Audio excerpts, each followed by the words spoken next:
help you grow.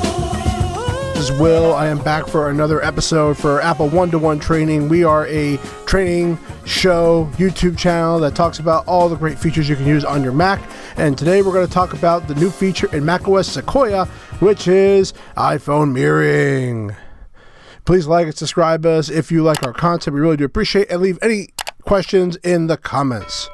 So we're going to talk about iPhone mirroring right now. On the screen is the first time when you launch your iPhone mirroring is all about your iPhone on your Mac, and it gives you a detail about it. And so before you begin this, there's a couple of things you have to have on here. So number one is both devices have to have Wi-Fi and Bluetooth turned on for this to work. You're signed into the same Apple account on both devices, and both devices have to meet the minimum requirements for handoff. So just so you know, the requirements for handoff right here are these devices right here that are compatible. So just make sure you understand what is compatible and what's not for this to work. Now, another thing to point out is that if you're using a VPN, which sometimes I do use, it may prevent local networking, so it may interfere with some of the features of there. So just make sure you are aware of that. So that's really the rules for it. So let's start talking about it. All right, so now we are at the screen. We're going to hit continue here.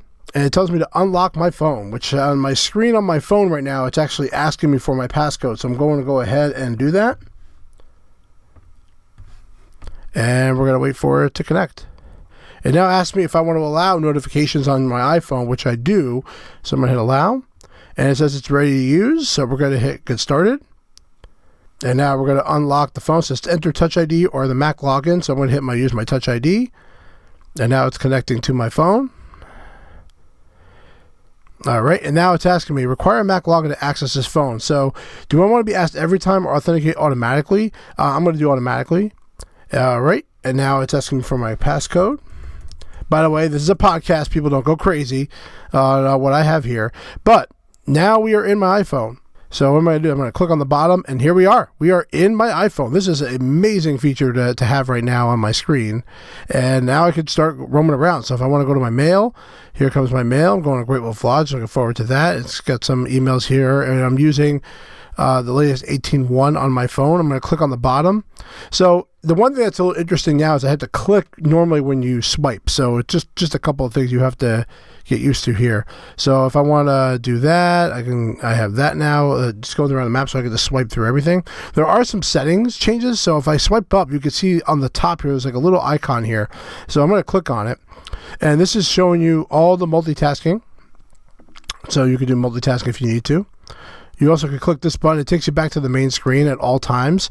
One thing that's a little annoying is that it hides that. I kind of would like to have that permanently up there, but that's really it as far as setting it up goes. So now I can just scroll around, use my two fingers on my trackpad, and I'm scrolling around here, going through notifications. I'll get notifications over here now, so as well.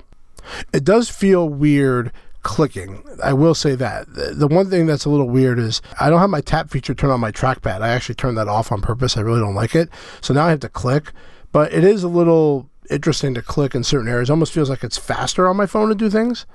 So yeah, so that's how we go through and set everything up for it. So that's really it for it. There's really not much to the app. Now, if we go up to the top here, you do have other features that you can go through as far as like Spotlight. You can click there for Spotlight. So there are shortcuts as well.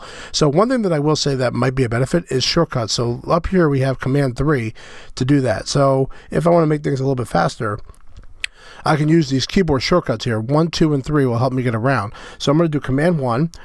That'll take me back to the home screen. Command 3 will let me do search. And if I want to search, I just want to search for what I'm looking for. I like my news. So there we go. And there it is. I'll go back. I'll do Command 1, which takes me back to the screen. Command 2 will take me to multitasking. And then Command 3 is to do search. So there are a really good bunch of features. I would certainly like to learn all of these. And of course, you can redo things and customize it yourself if you want to. What's also great, like during the day, if I'm gonna make my screen a little bit bigger here, but now with the features of I can move this to the side here, and then I can have my iPhone right on the corner of my screen, and then if I'm working throughout the day, since the new features of Sequoia, I can kind of drag windows, and there you go, it resizes them.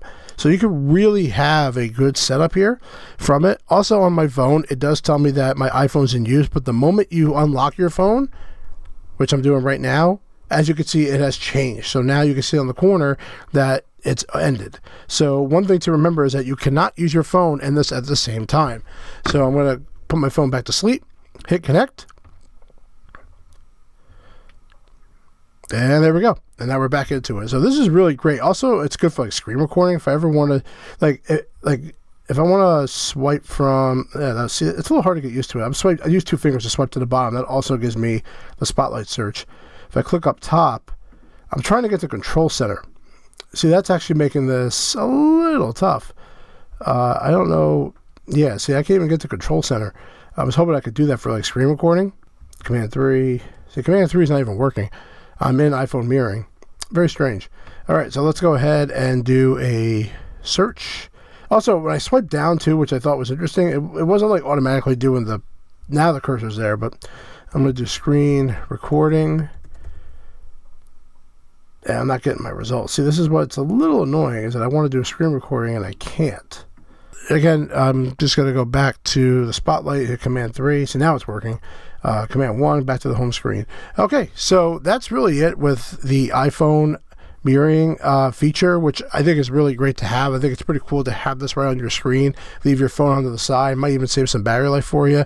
So there are some little things here I think that we need to do. I think we need to keep these windows up here open permanently.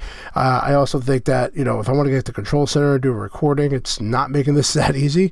So there are little perks here that we need to fix, but otherwise it's really neat to have this feature. Please leave any comments or any things that you may be able to teach me about on there. But thank you guys for joining us, and I love every single one of you.